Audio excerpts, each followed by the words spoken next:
On the day of their 5th anniversary, Vianne Brown looked his wife in the eye and handed her divorce papers with a smirk, claiming she wasn't CEO material. He saw her darned socks and frugality as signs of failure, completely blind to the reality that the woman sitting across from him was the secret sole heir to the Sinclair banking dynasty. Vianne thought he was trading up, but the moment he signed those papers, he did more than end a marriage. He declared war on the only financial lifeline he had. The waiter at Le Bernardin poured the vintage Pinot Noir with a practiced silent grace. It was a 2015 Domaine de la Romanée Conti, a bottle that cost more than Lydia's first car. Vianne Brown didn't even look at the label. He was too busy checking the reflection of his Rolex Daytona in the knife. "Happy anniversary, Vianne," Lydia said softly. She was wearing a navy blue dress she'd bought off the rack at Macy's 3 years ago. It was modest, clean, and entirely unremarkable, just like Lydia. Or at least that's what Vianne told himself every time he looked at her these days. Vianne looked up, flashing that charming, practiced smile that had graced the cover of Forbes 30 Under 30 last month. "Happy anniversary, Lyd." He didn't reach for her hand. He reached into his suit jacket, a bespoke Tom Ford that fit him like armor, and pulled out a thick manila envelope. He placed it on the crisp white tablecloth, right between the candle and the untouched bread basket. Lydia looked at the envelope, then up at his eyes. Her expression didn't change. There was no gasp, no tearing up, just a stillness that Vianne mistook for stupidity. "I got you something too," she whispered, reaching for her purse. "Wait," Vianne said, his voice dropping an octave, putting on his serious CEO face. "Open mine first. Please, it's important." Lydia hesitated, her hand hovering over her battered leather tote. Slowly she picked up the envelope. She slid a manicured finger under the flap and pulled out the document. "Petition for dissolution of marriage." The bold letters seemed to scream in the quiet restaurant. "I know this is hard." Vianne started his rehearsed speech, flowing instantly. "But look at us, Lydia. We're in different worlds now. When we met, I was coding in a garage. Now Brown Tech is about to go public. I have galas to attend investors in Silicon Valley partners in Tokyo. You like your book clubs and your gardening." He took a sip of the expensive wine, gaining confidence. "Jessica, my VP of marketing, she gets it. She understands the pressure. Honestly, Lydia, I'm doing this for you. You're drowning in my world. I want to set you free." Lydia read the first page. She didn't scream. She didn't throw the wine in his face. She simply asked, "Jessica, the blonde with the Wharton MBA who laughs too hard at your jokes." Vianne stiffened. "She's a brilliant strategist. And yes, we're together. I didn't want to lie to you anymore." Lydia nodded slowly. She placed the papers down. "You want a divorce because I don't fit your image, Vianne, because I'm plain. It's not just looks, Lydia. It's class."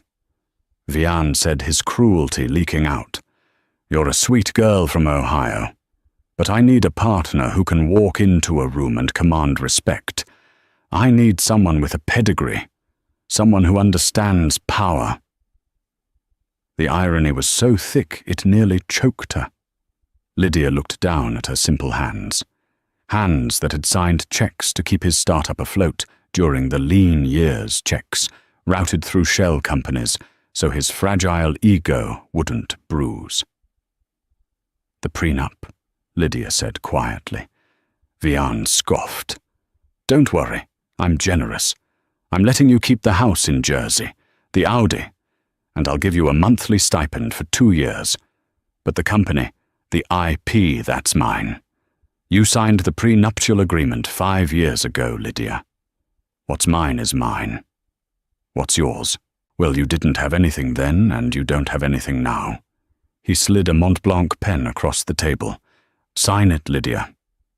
Don't make a scene. Let's handle this like adults." Lydia picked up the pen. She looked at him one last time, searching for a trace of the man she had fallen in love with, the humble dreamer who just wanted to change the world. He was gone, replaced by this hollow suit who thought he was a king because he had a few million in venture capital. "Okay," she whispered. She flipped to the back page and signed her name with a steady hand. Lydia Brown. "Thank you." Vian let out a breath he didn't know he was holding. He snatched the papers back, checking the signature. "You're doing the right thing." Lydia stood up. She didn't touch her food. She didn't touch her wine. "I was going to give you my gift," she said, her voice devoid of emotion. "But I think you just gave me the best gift of all, Vian." "So, what was it?" he asked, distracted, already texting Jessica under the table. "I was going to tell you that my father is finally coming to town to meet you," Lydia said. "Arthur. He wanted to discuss the Series B funding personally." Vian laughed, a harsh, barking sound. "Your dad. The retired mechanic, Lydia. I'm looking for $10 million, not an oil change. Give him my best, though." Lydia smiled. It was a cold, terrifying smile that Vian had never seen before. "Goodbye, Vian." She walked out of the restaurant. As she stepped onto the busy New York street, she pulled her phone from her purse and dialed a number she hadn't called in 5 years. "Daddy," she said into the phone. "It's done. You can cut the lines." The packing took less than 2 hours. Vian stayed at a hotel that night, the Four Seasons, naturally likely with Jessica, so Lydia had the house to herself. It was a sprawling modern mansion in the Palisades, cold and grey, filled with furniture Vian had hired a designer to pick out. It never felt like home. Lydia didn't take the jewelry Vian had bought her guilt gifts for missed birthdays. She didn't take the designer clothes he forced her to wear to galas.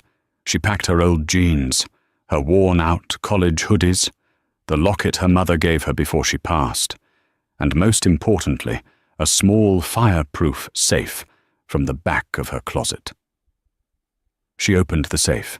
Inside wasn't cash or diamonds. It was a stack of documents, birth certificates, trust fund deeds, and a passport bearing her real name, Lydia Sinclair. She sat on the edge of the bed and looked at the prenup copy Vian had left on the nightstand.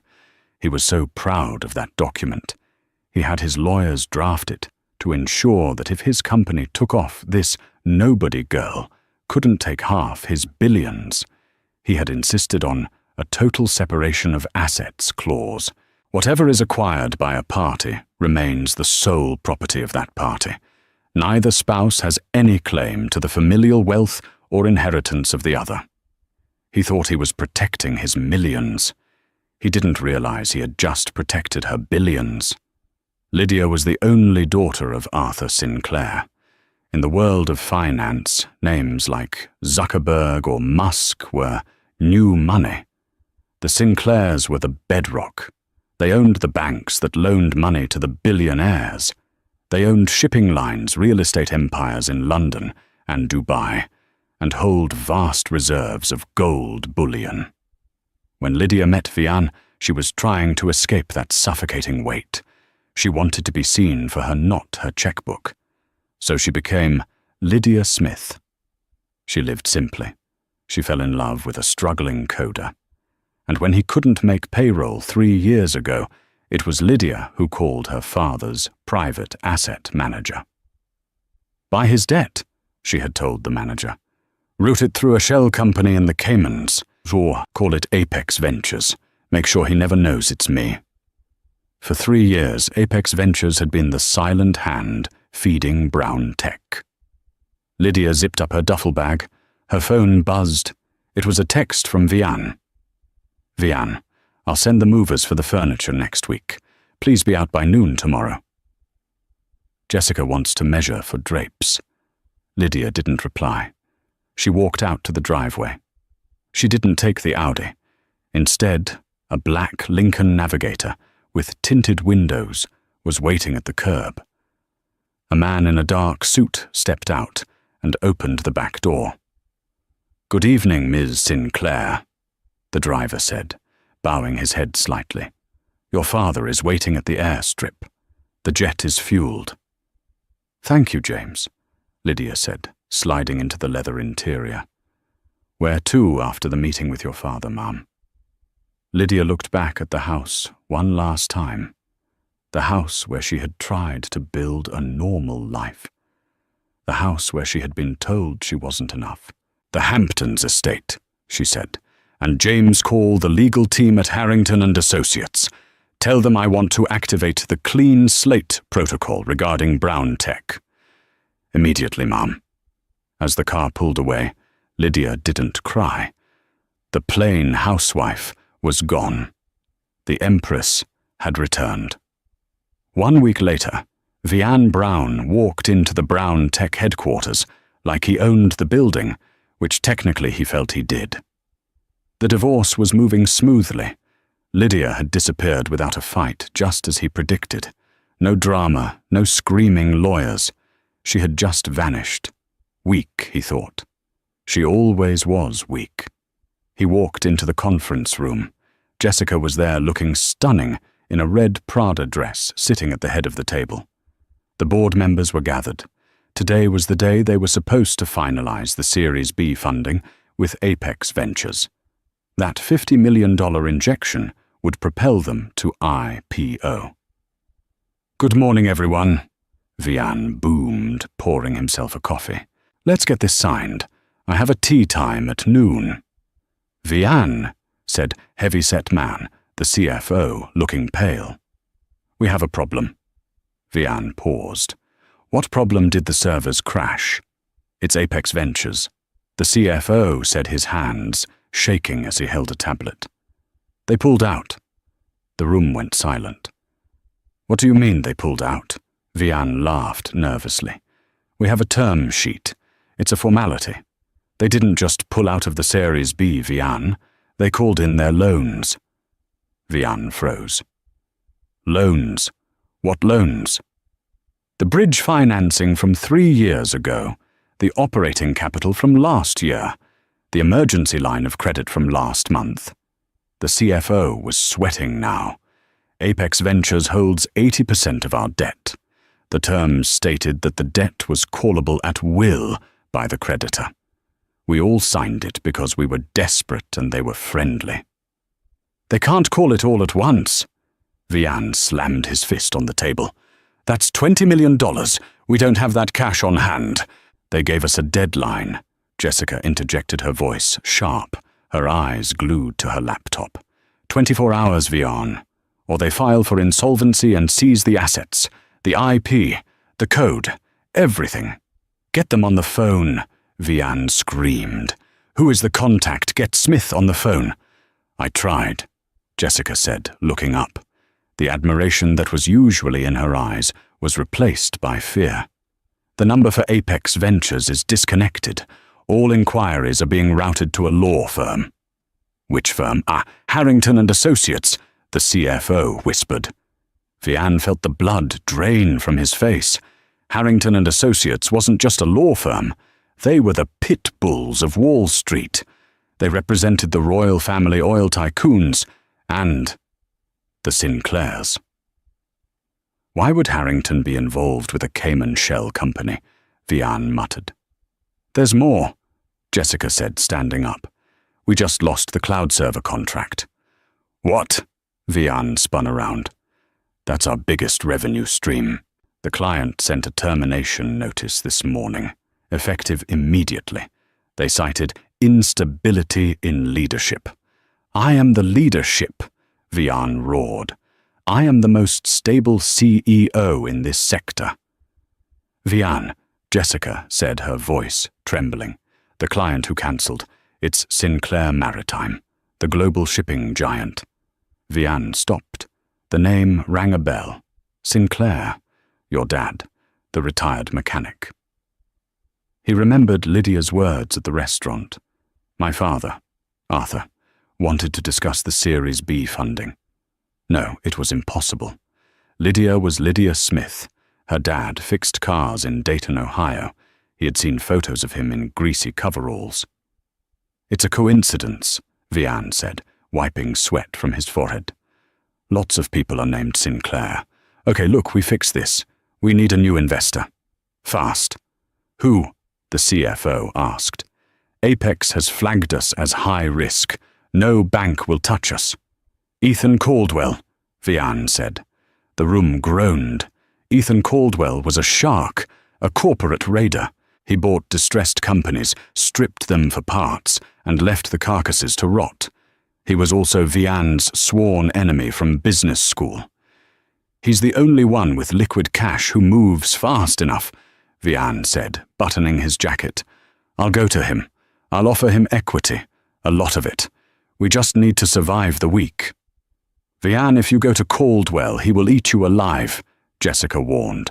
I don't have a choice, Vian snapped at her. Unless you have $20 million in your Prada bag, Jessica, shut up and let me handle this. Jessica's eyes narrowed, the first crack in the paradise. Vian stormed out of the office. He grabbed his phone and dialed Ethan Caldwell's number. It rang twice. Well, well, Ethan's smooth, mocking voice answered. Vian Brown, to what do I owe the pleasure? Finally decided to sell me that algorithm. I need a meeting, Ethan. Tonight? Vian said, trying to sound authoritative, but sounding desperate. Tonight, I'm afraid I'm busy, Ethan drawled. There is a private gala at the Metropolitan Museum, the Sinclair Foundation Charity Ball, very exclusive, but I suppose I could get you a guest pass, if you're willing to beg. Vian gritted his teeth. I'll be there. Good. Wear a tuxedo, Vian, and try not to look so bankrupt. See you at 8. Vian hung up. He hailed a cab, his mind racing. He had to charm Ethan. He had to secure the money. He didn't know that he was walking into a lion's den. And he certainly didn't expect that the lion tamer would be the woman he just divorced. The Metropolitan Museum of Art was transformed into a fortress of light and glass. A red carpet, thicker and plusher than the one at the Oscars, stretched up the iconic stairs, flanked by velvet ropes and photographers whose flashbulbs popped like distant lightning. Vian stepped out of his Uber Black. He couldn't secure a limo on such short notice, and adjusted his tuxedo. It was the same tux he wore to his wedding, though he'd never admit that to anyone. He felt small. Usually, Vian Brown walked into a room and owned it. But here he was, a minnow in a tank of megalodons. He scanned the crowd. He saw a senator from New York laughing with a tech giant from Silicon Valley. He saw an oil baroness clinking glasses with a royal duke. This was old money, the kind of money that didn't yell. It whispered, and empires crumbled. Vian, over here. Ethan Caldwell was standing near a massive Egyptian statue, holding a glass of amber liquid. Ethan looked effortless. While Vian was sweating through his starch, Ethan looked like he was born in a tuxedo. Ethan, Vian said, rushing over, extending a hand. Thank you for getting me in. We need to talk numbers. Ethan didn't shake his hand. He just smiled, a cruel curl of the lip. Relax, Brown. Drink first. Business later. Besides, you haven't seen the main event yet. I don't care about the event, Vian hissed, leaning in. I need $20 million by tomorrow morning. I'll give you 15% equity in Brown Tech. Ethan laughed loud enough that heads turned. 15% Vian by tomorrow morning. Your company won't be worth the paper the stock certificates are printed on. I hear Apex Ventures is foreclosing. Vian froze. How do you know that? Everyone knows. Ethan swirled his drink. Bad news travels fast in this room. You're radioactive, my friend. But I might be persuaded to buy your debt for 60% equity and full board control. 60%. That's robbery, Vian choked. That's mercy, Ethan countered. Take it or leave it. But hush now. The hosts are arriving. The lights in the great hall dimmed. A hush fell over the hundreds of guests. A spotlight hit the top of the grand staircase. Ladies and gentlemen, a voice boomed over the speakers. Please welcome the chairman of the Sinclair Group, Mr. Arthur Sinclair, and his daughter, the director of the foundation, Ms. Lydia Sinclair. Vian rolled his eyes. Sinclair again. Who cares about? His voice died in his throat. At the top of the stairs stood an older man, with silver hair and a jawline like granite, wearing a tuxedo that probably cost more than Vian's house. But Vian didn't look at him. He looked at the woman on his arm. It was Lydia. But it wasn't his Lydia. It wasn't the woman in the sensible sweaters and the messy bun. This woman was a vision. She wore a gown of shimmering emerald silk that hugged every curve, dripping with diamonds that caught the spotlight and threw rainbows across the room. Her hair was a cascading wave of gold, her posture, regal, her face, painted with a confidence that Vian had never seen. She didn't look down at her feet. She looked out at the crowd like she owned them. That's Lydia, Vian whispered, his brain misfiring. That's my wife. Ethan Caldwell leaned in his breath, smelling of expensive scotch. Correction, Vian. That's your ex-wife. And that is Lydia Sinclair, the sole heir to the Sinclair banking fortune. Did you really not know? Vian felt the room spin. The Sinclair from the bank documents. The Sinclair from the shipping company that just cancelled his contract. Lydia. She said her dad was a mechanic. Vian stammered, his legs feeling like jelly. He likes to restore vintage Ferraris. Ethan chuckled. It's a hobby. He spends his weekends in Greece, but during the week he moves nations. Vian watched as Lydia descended the stairs. The crowd parted for her like the Red Sea. Billionaires bowed their heads. Celebrities reached out just to touch her hand. She moved with a grace that was terrifying. She reached the bottom of the stairs and stopped scanning the room. Her eyes locked onto Vian's. For a second, the room disappeared. It was just the two of them. Vian expected her to look away, to be embarrassed, or perhaps sad. Instead, she smiled. It wasn't a warm smile. It was the smile of a predator recognizing wounded prey. She whispered something to her father, and Arthur Sinclair's gaze snapped to Vian. The older man's eyes were cold enough to freeze hell. Oh, God, Vian whispered. Go say hello. Ethan pushed him forward. It's rude to ignore family. Vian stumbled forward, propelled by a mix of shock and a desperate, frantic need to salvage the situation. His brain was running a mile a minute, rewriting history. She's rich. She's powerful. I can fix this.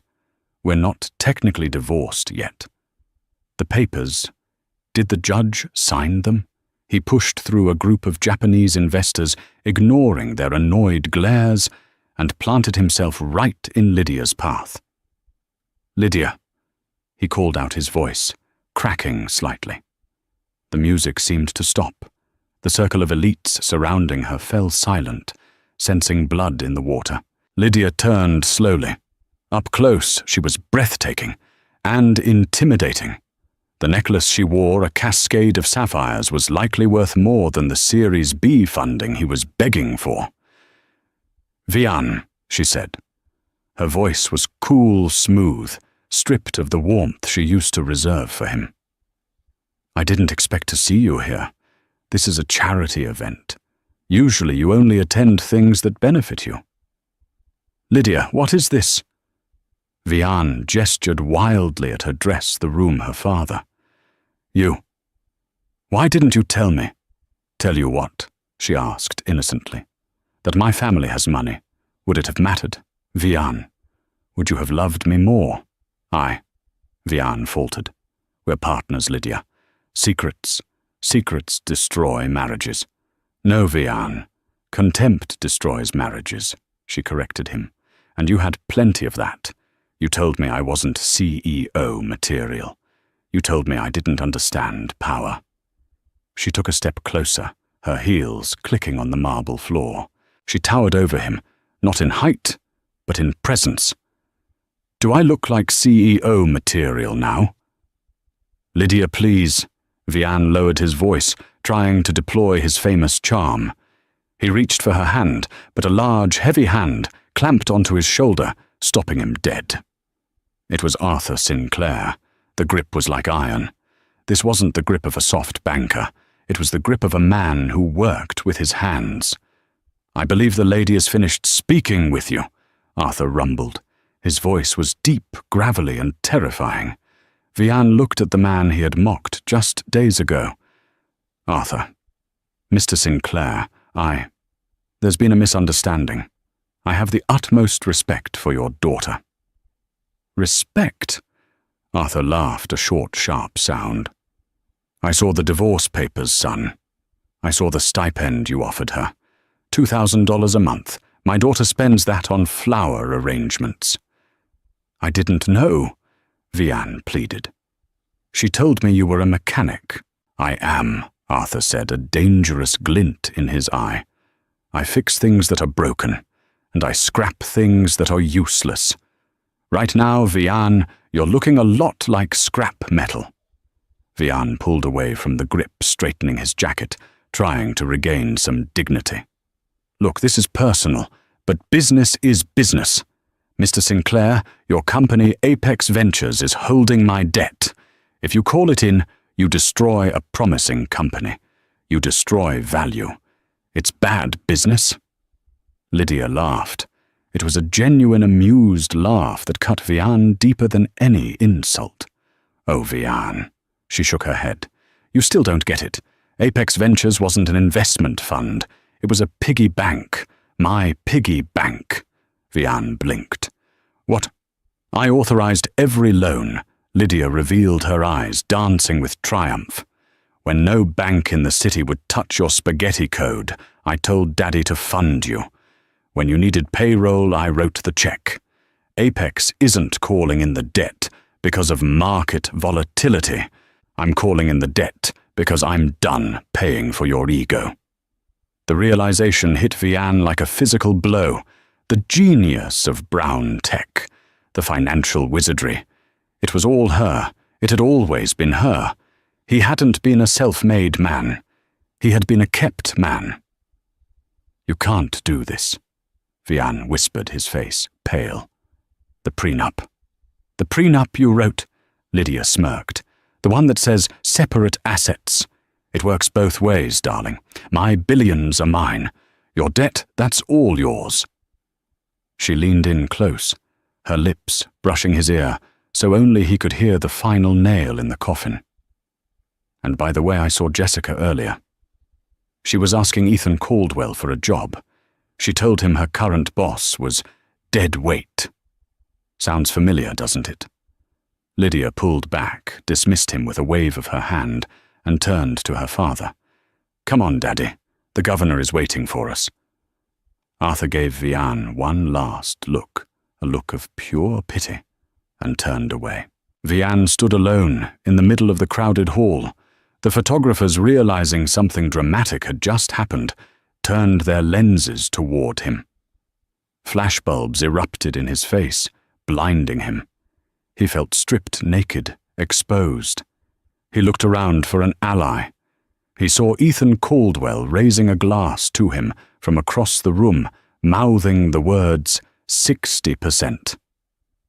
Vian realized with a sinking heart that 60% was now a fantasy. He wouldn't even have that. He was going to lose everything.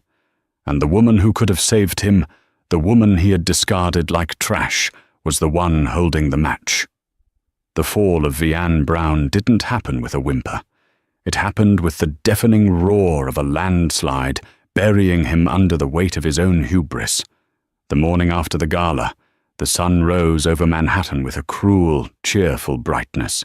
Vian woke up in his suite at the Four Seasons, a pounding headache, reminding him of the excessive scotch he had consumed after Arthur Sinclair had publicly eviscerated him. But as he splashed cold water on his face, looking at his bloodshot eyes in the marble vanity mirror, the denial began to set in. He was Vian Brown. He was a visionary. He had talked his way out of bankruptcy before. He would do it again. The Sinclairs were just trying to scare him. It was a negotiation tactic. That's all it was.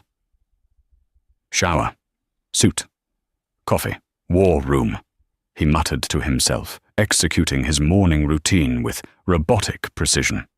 He put on his favorite charcoal grey suit, the one he wore for his Fortune magazine cover shoot, and tied his tie with a perfect Windsor knot. He needed to look invincible. He didn't check his phone. He didn't want to see the notifications. He just needed to get to the office and rally the troops. But the war was already over. When the Uber pulled up to the glass and steel tower that housed Brown Tech, Vian noticed something odd. There was a lack of movement.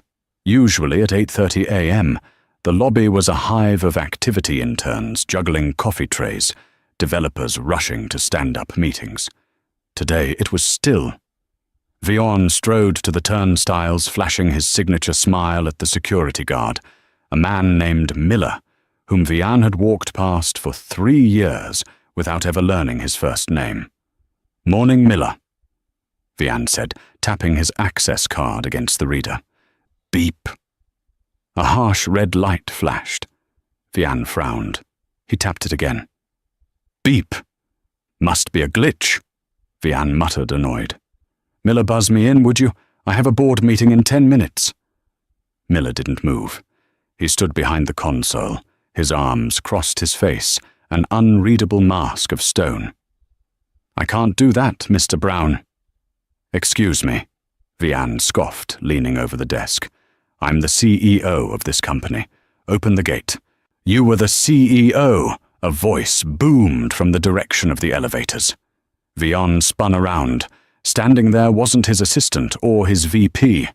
It was a man in a windbreaker, with huge yellow letters on the back, U.S. Marshal. Beside him stood 2 uniformed officers, and a woman in a severe black suit, holding a stack of files. "Vian Brown?" the marshal asked, stepping forward. "Yes, but I don't understand. This building is now a seized asset under the jurisdiction of the Federal Bankruptcy Court." The marshal stated, his voice echoing in the silent lobby. "We are executing a foreclosure order on behalf of the primary creditor, Apex Ventures." "Foreclosure?" Vian laughed, a high-pitched, hysterical sound. "That's impossible. We have a 30-day grace period. I know the law." The woman in the black suit stepped forward. "Actually, Mr. Brown, you signed a waiver of that grace period in the Series A bridge loan agreement 3 years ago. Clause 14. Section B. In the event of a material breach of trust or leadership instability, the creditor reserves the right to immediate asset forfeiture." "Material breach of trust," Vian spat. "I haven't breached anything. The board voted at 6:00 a.m., the woman said calmly. "They removed you for gross negligence. You're trespassing, Mr. Brown. You need to leave the premises immediately." Vian looked around. A small crowd of his employees had gathered on the mezzanine level looking down. He expected to see outrage. He expected them to rush down and defend their leader. Instead, he saw relief. He saw whispers. He saw a developer he had screamed at last week, taking a photo with his phone. They weren't mourning him. They were watching the show. "I need to get my things," Vian stammered, his bravado crumbling. "My laptop, my files, the photo of my mother on my desk. Personal effects will be boxed and mailed to your last known address," the marshal said, placing a hand on his holster. "Please, sir, don't make us escort you out." Vian backed away, his hands trembling. He turned and stumbled through the revolving doors, the heat of the city hitting him like a physical blow. He needed Jessica. Jessica was the fixer. Jessica knew where the backup accounts were. Jessica would know how to spin this. He pulled out his phone, his fingers fumbling over the screen. He dialed her number. The number you have reached is no longer in service. He froze. He tried the office line. Dead. He opened his email app to send her an urgent message. Login failed. Account disabled. Panic, cold and sharp, pierced his chest. He looked up and saw a moving truck parked at the side entrance. It wasn't loading equipment out. It was loading files in. And standing by the loading dock directing the movers was Jessica. She looked different. The nervous energy she usually carried around him was gone. She stood tall, holding a tablet, checking off inventory with a ruthlessness he recognized because he had taught it to her. "Jessica!" Vian screamed, sprinting down the sidewalk, ignoring the traffic signals. Horns blared as he dodged a taxi. "Jessica!" She turned. She saw him running towards her, disheveled and frantic. She didn't flinch. She simply held up a hand to signal the movers to pause. "Vian," she said. Her tone was conversational, as if they were discussing lunch orders. "Jessica, what is going on?" Vian grabbed her arm. "They locked me out. The marshals are there. We need to activate the Cayman accounts. We need to—" She gently but firmly removed his hand from her arm. "There are no Cayman accounts, Vian. Lydia liquidated them an hour ago. She owned the shell companies, remember?" But you—" Vian gasped for air. "We need to fix this. You and me. We can start over. I have the IP in my head." Jessica looked at him with a gaze so pitying it burned. "Vian, I just signed a contract with Caldwell Holdings. Ethan hired me as his new VP of Operations. My first task is to oversee the acquisition of Brown Tech's assets for pennies on the dollar." Vian reeled back. You went to Ethan. You traitor, after everything I did for you. What did you do for me?" "Vian."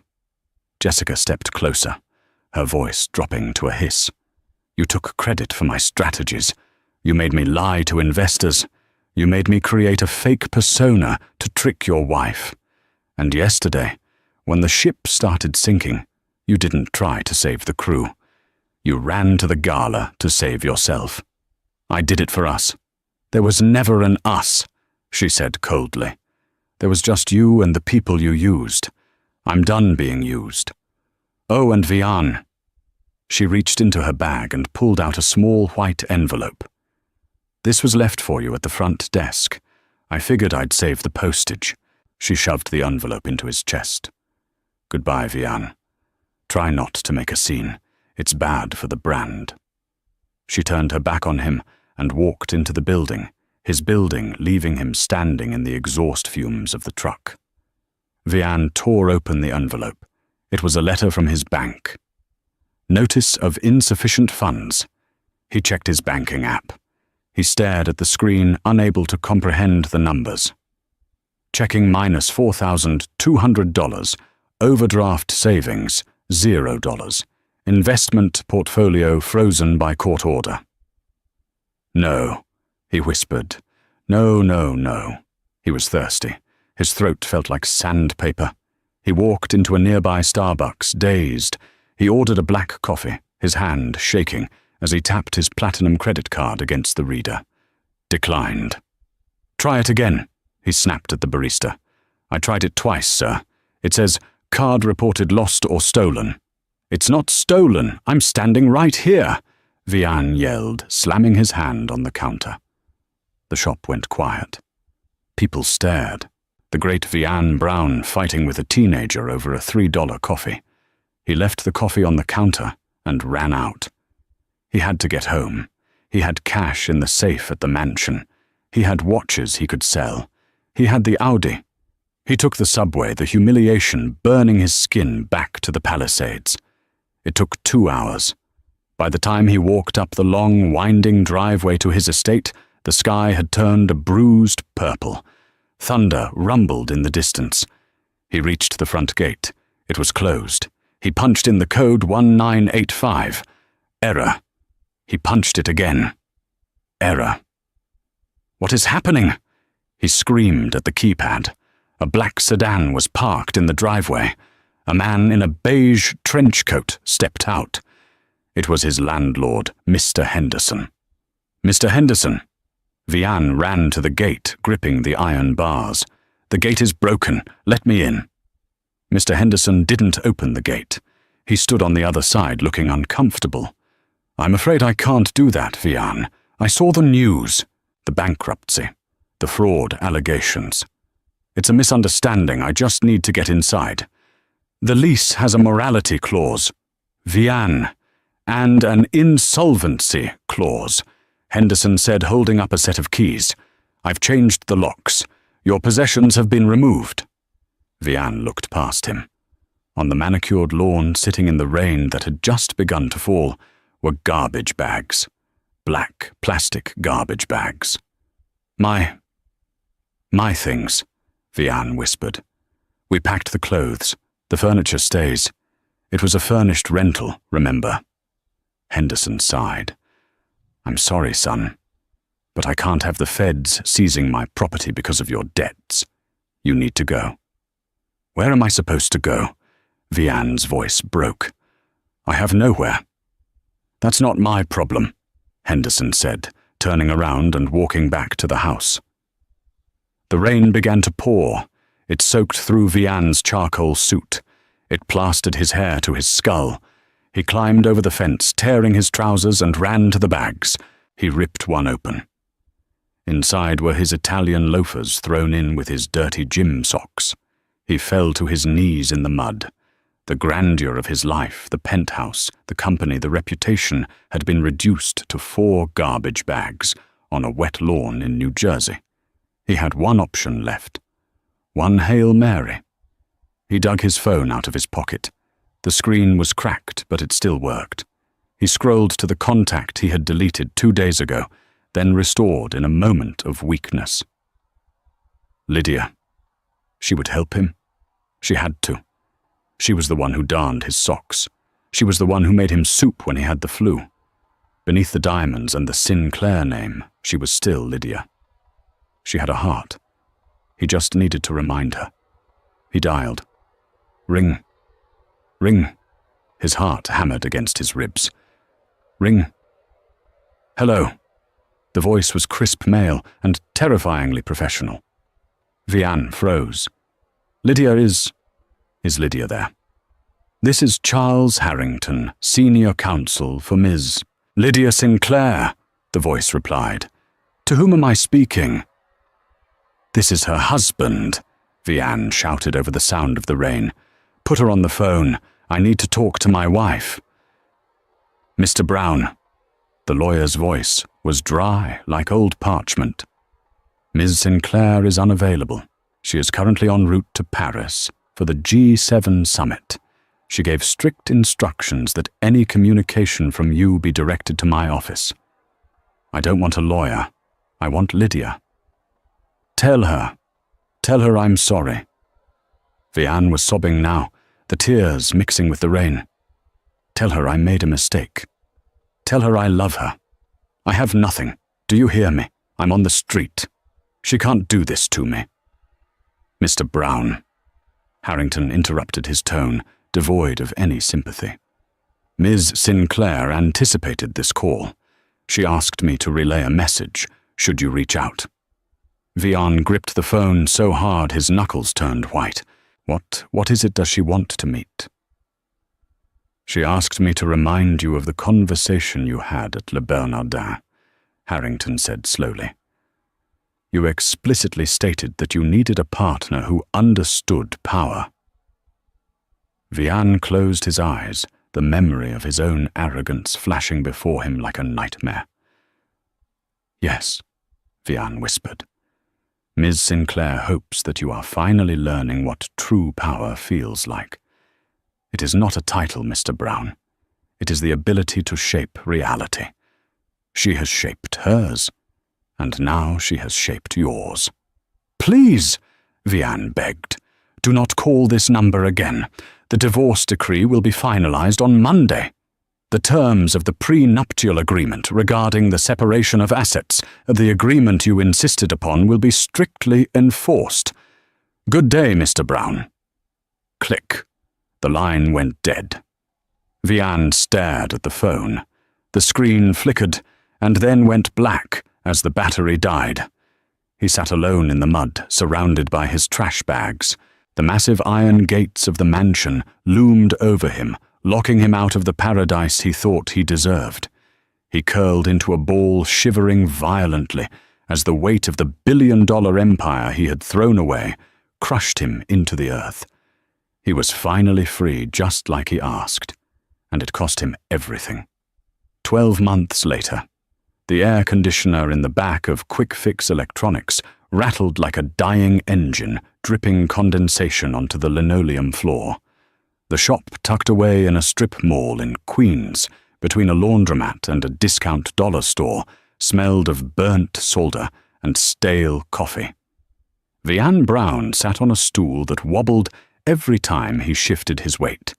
He adjusted the magnifying lamp over the workbench, his eyes squinting at the cracked motherboard of a third-generation tablet. Come on, he whispered, his hand steady, but his spirit broken. Just bridge the connection. His hands, the same hands that used to sign million-dollar contracts at the Ritz-Carlton, were now dry-cracked and stained with flux. He wasn't wearing a bespoke Tom Ford suit anymore. He was wearing a polyester blue polo shirt that was a size too big, with a name tag pinned crookedly to the chest, Vian, Service Tech. The bell above the door chimed a harsh electronic ding that made Vian flinch. "Hey, anyone working here?" a voice shouted from the front. Vian sighed, putting down his soldering iron. He wiped his hands on a rag and walked to the front counter. Standing there was a young man in his mid-20s. He was wearing a fitted navy suit, a shiny watch that looked expensive, but was probably a knockoff, and he was tapping his foot impatiently. He was holding a laptop like it was a piece of trash he wanted to be rid of. "Welcome to Quick Fix," Vian said, his voice flat. "How can I help you?" "I need this screen replaced. Yesterday." The young man snapped, tossing the laptop onto the glass counter. "And don't give me the 3 to 5 business days crap. I have a pitch meeting with investors in 2 hours. I need it done now." Vian looked at the kid. He saw the arrogance in the set of his jaw. He saw the way he looked past Vian, as if the person behind the counter was just a piece of furniture. It was like looking in a time mirror. This was Vian 5 years ago. "I can do an expedited service," Vian said quietly, "but there's a $50 rush fee." $50, the kid scoffed. "Do you know who I am? I'm the founder of Streamline. We're disrupting the logistics sector. I shouldn't be paying rush fees to a strip mall repair shop." Vian felt a flicker of the old anger, the old ego trying to ignite. He wanted to tell this kid that he had lost more money in a single afternoon than Streamline would ever make. He wanted to scream that he used to own the building this kid probably rented an office in. But he didn't. He couldn't afford to get fired.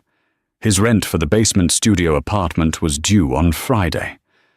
"It's store policy, sir," Vian said, lowering his head. $50. The kid rolled his eyes and slapped a credit card on the counter. "Fine, just hurry up, and get me a coffee while you're at it. Black." "We don't sell coffee, sir." "Ugh, useless." The kid turned away, pulling out his phone to scream at someone on a call. Vian took the laptop to the back. As he worked, replacing the screen with practiced mechanical movements, his eyes drifted to the small, dust-covered television mounted in the corner of the workshop. It was usually tuned to sports, but today the shop owner had left it on the global news network. The breaking news banner flashed in urgent red live from Geneva UN Global Summit. And now, the news anchor's voice cut through the static. We go live to the keynote address from the year's most influential business figure.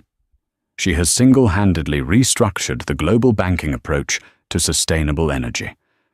Please welcome the CEO of the Sinclair Group, Lydia Sinclair. Vian froze. The screwdriver slipped from his fingers and clattered onto the desk. He walked toward the TV like a moth to a flame. There she was. Lydia. She looked magnificent. She was standing at a podium emblazoned with the United Nations crest. She wore a white suit that radiated power, cut sharp and clean. Her hair, which she used to wear in a messy bun while she gardened, was now styled in elegant waves. But it was her eyes that stopped Vian's heart. They were clear, fierce, and undeniably happy. She wasn't just surviving. She was thriving on a level he had never even comprehended. We cannot build a future on debt and ego. Lydia spoke into the microphone, her voice steady and commanding. True value comes from stability, from patience, from nurturing what is real rather than chasing what is shiny. The camera panned out to show the audience. World leaders, tech billionaires, royalty. They were all leaning forward, listening to her. Listening to the woman Vian had told was not CEO material. She's amazing, isn't she? Vian jumped. He hadn't realized his boss, an older man named Sal, had come up behind him. Yeah, Vian whispered, his throat tight. She is. They say she's going to be the first trillionaire who gives it all away. Sal chewed on his toothpick. And see that guy next to her, the tall one. Vian looked. Standing just behind Lydia, applauding as she finished her speech, was a man. He was tall, with broad shoulders, and a kind, intelligent face. He wasn't wearing a flashy suit. He looked like a professor. That's Dr. Aris Thorne, Sal said. Nobel Prize winner. Physicist. I read in the paper they just got engaged. He looks at her like she hung the moon, doesn't he? Vian watched as Lydia stepped back from the podium. Dr. Thorne reached out, and she took his hand. It wasn't a showy public display of ownership. It was a gentle, reassuring clasp. He whispered something in her ear, and Lydia threw her head back and laughed, a genuine, joyous sound that Vian realized with a sickening jolt he had never made her do. He had bought her jewelry, he had bought her cars, but he had never made her laugh like that. Hey, tech guy, is my laptop done? The shout from the front counter broke the spell. Vian looked back at the TV one last time. Lydia was waving to the crowd, the diamond on her finger, catching the light, not a gaudy rock like the one he had given her to show off his wealth, but something elegant, timeless. Yeah, Vian muttered. It's done. He walked back to the front and slid the laptop across the counter. The young entrepreneur grabbed it, checked the screen, and grunted. About time. He pulled 2 crumpled dollar bills from his pocket and tossed them at Vian. Here, for your trouble. Buy yourself a clue.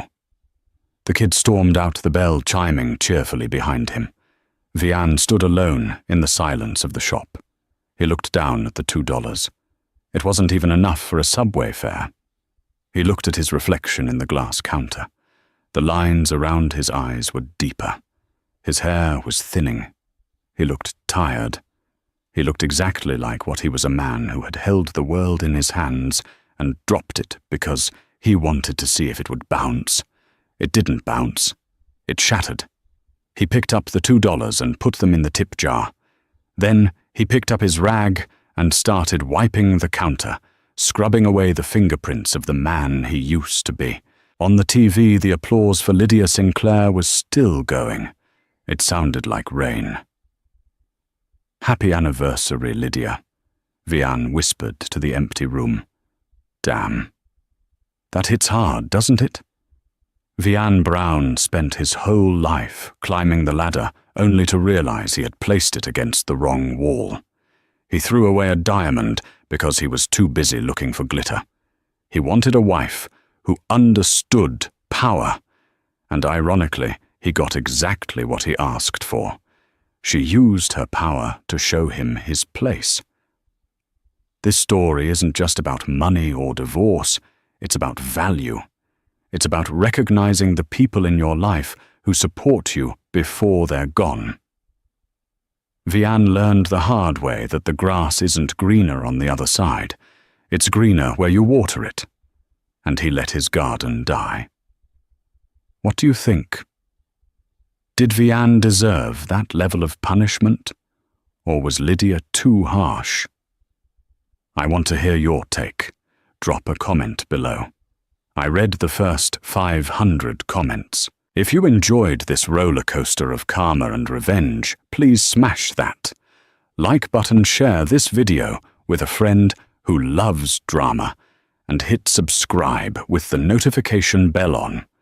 I've got an even crazier story coming next week about a cheating husband and a winning lottery ticket that you do not want to miss. Thanks for watching, and remember, treat people right, or you might just end up fixing their laptops.